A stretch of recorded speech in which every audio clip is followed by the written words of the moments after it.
今のところそもそもピアノが全然まだまだこう未熟ですので、他の楽器をやろうっていう考え今は持ってないかも。でもうちょいなんかこう例えばじゃあもっと豪華に演奏しながら歌えるようになったりとかした時になんか次はギターやりたいなとか将来的な展望としてはあるんですけど、今はピアノかな。で作曲や編曲の挑戦者もちろんこうやりたいなと思ってますね。プライベートでこう曲作ったりとか音楽仲間と時間合わせて曲作ったりとかあるんですけども、いつかこうランページとしてなのか一人の歌手としてなのか分かんないですけど、曲を自分で作ったものっていうのはこうやりたいな発信したいなとは思ってます。はい。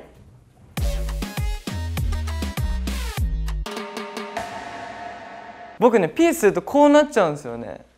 で気づいたらこうドリンク飲む時とかもうこうやって小指こうなっちゃうんですよ。なんでか分かんないんですけど僕ピース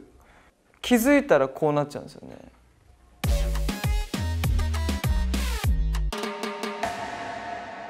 ね。まず服脱ぐね服脱いで部屋着に着替えて家帰ってまず飯作るかもかな。時間によるんですけども。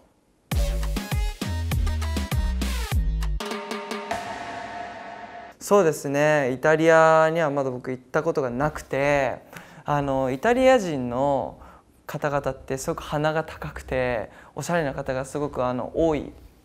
イメージなんですけども、背が高かったりとかねすると思うんですけども、僕が言ったら基本的にこう女性の方でも同じ目線ないしはこう見上げるぐらいの方がね多かったりとか、男性だともう特にねこう頭1個分違かったりとかすると思うんですけども、なんかこうイタリアのファッションってすごく僕かっこいいなって思うことたくさんあるので、いつかねこのご時世が落ち着いた際にはちょっとプライベートでイタリア遊びに行きたいなって普通に思いますね。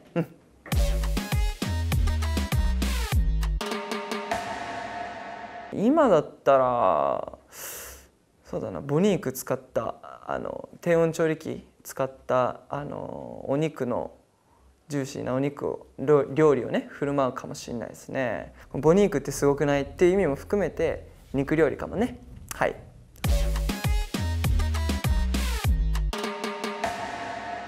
もちろんねこうプレッシャーだったりとか、その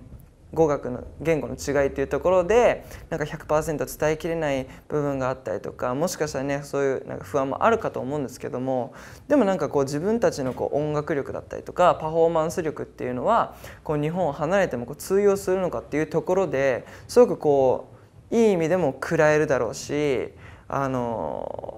自信につながる出来事もねたくさんあると思うので、僕はワクワクの方が強いかもしれないです。で実は僕一回台湾で歌ったことあるんですよ、ランページになる前に。台湾の EXPG 台北校のその1年に1回のライブがありまして、そこに僕も東京から行きまして何曲か歌わせていただきましたね。すごく喜んでくれましたね、皆さん。ありがたかったです。だから、ビビらないかな。はい。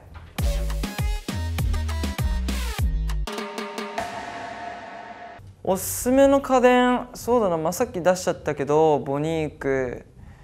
は本当にこう減量の時やっぱこう味気ないものをたくさん食べる、キャベツの千切りとかブロッコリーとかささみで、それこそもうほとんど味付けしないでこう茹でたものを食べるとか、ちょっとだけこうドレッシングかけて食べるみたいなことがね最後の1週間ぐらい辛い時期があるんですけども、ボニークに出会ってこんなにも味付けなしでささみを美味しいって感じたことなかったので、っていう面ではボニークにすごい支えられたのでおすすめしたいですね。なんかお肉の本当の味を知れる感じが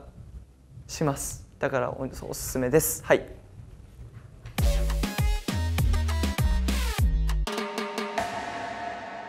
うん、これはね本当時期によるんですよ。でライブの時は正直ね歌うっていうところでやっぱ脂肪も必要なのでバキバキではないんですよ正直。だからで今は MV の時とかはもう映像でしかないからバッキバキに仕上げていくんで MV の時はだいたいもう僕の中で 100% に近い完成形で臨めたんですけど今はね 60% ですね。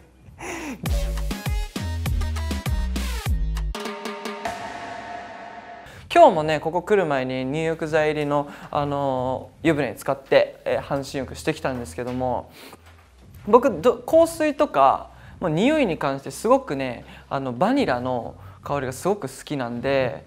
入浴剤もねそういうものバニラ系のやつを選びがちですね。おすすめの入浴剤って言われたらもう誰も教えてるハグです。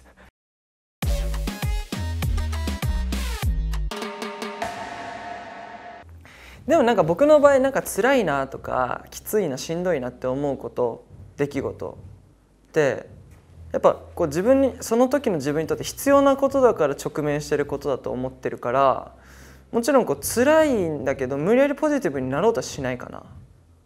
その状況を受け入れてじゃあどうしますかこれ打開するには乗り越えるにはっていうのを考えるかな。あとは僕一人じゃないっていうところが大きいですよね。メンバーがいるっていうところはでかいかもしれないです。はい。